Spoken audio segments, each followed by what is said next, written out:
Hello दोस्तों, आपके अपने YouTube चैनल चलिए जानते हैं इंडिया में बहुत बहुत स्वागत है। दोस्तों ये वीडियो है इंश्योरेंस, हेल्थ इंश्योरेंस को लेकर के। तो दोस्तों हेल्थ इंश्योरेंस की अगर हम बात करें तो उसको लेने से पहले क्या सावधानी बरतनी चाहिए और हेल्थ इंश्योरेंस क्यों है आवश्यक, ये सारी चीज़ें मैं बताऊंगा। और आप इस तरीके से अगर हेल्थ इंश्योरेंस को लेकर के चलते हैं तो आपको आने वाले भविष्य में कोई भी परेशानी नहीं होगी।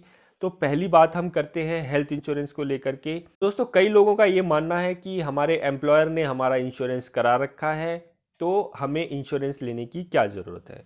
तो दोस्तों ऐसा नहीं है। अगर आपका एम्प्लॉयर ने आपका इंश्योरेंस करा रखा है तब भी आपको इंश्योरेंस की ज़रूरत है, और एक इंश्योरेंस आपको हेल्थ इंश्योरेंस लेकर के रखनी ही होनी चाहिए। क्योंकि जैसा कि अभी आपने पेंडेमिक के दौर में देखा कि कई लोगों की नौकरियां चली गई, जिसकी वजह से उनका जो एम्प्लॉयर द्वारा किया गया इंश्योरेंस था वो बेकार हो गया। यानी अगर उनको कभी भी उस चीज़ की ज़रूरत पड़ी इंश्योरेंस की, नौकरी ना रहने के दौरान, तो उनकी इकट्ठा की गई पूंजी है वो ख़त्म हो सकती है किसी भी बीमारी को लेकर के। तो हमें दोस्तों ये कोशिश करनी होगी कि जब भी हम कोई इंश्योरेंस खरीदें तो एम्प्लॉयर ने लिया है नहीं लिया है वो मायने नहीं रखता, हमें एक इंश्योरेंस रिजर्व रखनी होती है। दूसरी बात करें तो दोस्तों किसी भी तरीके की बीमारी को हमें नहीं छुपाना चाहिए, क्योंकि कभी भी, जैसा कि हम लोग जानते हैं कि ब्लड प्रेशर, शुगर, ये एक नॉर्मल बीमारी है जो कि अधिकांश लोगों के साथ होती है।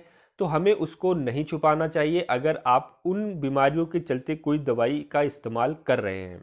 क्योंकि अगर इनसे रिलेटेड कोई भी बीमारी आपको पकड़ी जाती है, क्लेम किया जाता है, तो हो सकता है कि कंपनी आपके द्वारा बताई गई जानकारी या आपके द्वारा बताई गई या छुपाई गई जानकारी के आधार पर क्लेम को रिजेक्ट कर सकती है। तो ऐसी बीमारियों को बिल्कुल आपको बता देना चाहिए हेल्थ इंश्योरेंस लेते समय, ताकि आपको क्लेम लेते समय कोई भी दिक्कत या कोई भी परेशानी ना आए।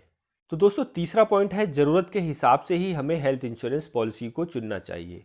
इस तरीके की हेल्थ इंश्योरेंस पॉलिसी चुनें जिसमें आपको उस चीज़ की ज़रूरत हो। क्योंकि कभी कभी क्या होता है कि हम कई सारी इंश्योरेंस पॉलिसी आती हैं और उसमें कई चीज़ें ऐड ऑन भी होते हैं, और ऐड ऑन हमें तभी लेना चाहिए जब हमें उसकी आवश्यकता हो।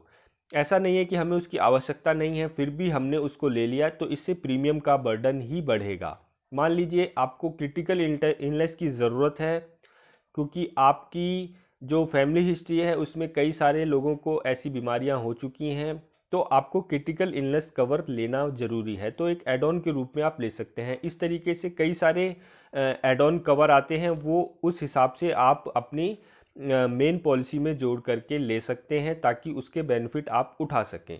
तो अपनी ज़रूरत के हिसाब से हमको हेल्थ इंश्योरेंस को बनाना चाहिए। अब बात करेंगे छोटे मोटे खर्चों को हमें क्लेम में नहीं लेना चाहिए। जैसा कि अक्सर देखा गया है कि कई लोग हेल्थ इंश्योरेंस करा लेते हैं और छोटे मोटे जो खर्चे होते हैं जो वो अपनी जेब से भी वहन कर सकते हैं, 5,000 10,000 के आसपास, और लेकिन वो इंश्योरेंस क्लेम के जरिए उसको ले लेते हैं। तो उससे होता ये नुकसान है कि आपका जो नो क्लेम बोनस बन रहा होता है वो ख़त्म हो जाता है, और साथ में प्रीमियम बढ़ने के भी चांसेस हो जाते हैं। तो अगर आप छोटे मोटे खर्चों को वहन कर सकते हैं 5 से 10,000 रुपये तक, तो आप अपनी हेल्थ इंश्योरेंस क्लेम को ना ही यूज़ करें, उससे आप ही को नुकसान होगा। तो छोटे मोटे खर्चों के लिए कभी भी हेल्थ इंश्योरेंस का क्लेम नहीं लेना चाहिए, जिससे फ़र्क पड़ता है आपके नो क्लेम बोनस और प्रीमियम पर, तो हिसाब किताब बराबर हो जाता है। इसलिए अगर कोशिश ये करें कि छोटे मोटे खर्चों पे इंश्योरेंस क्लेम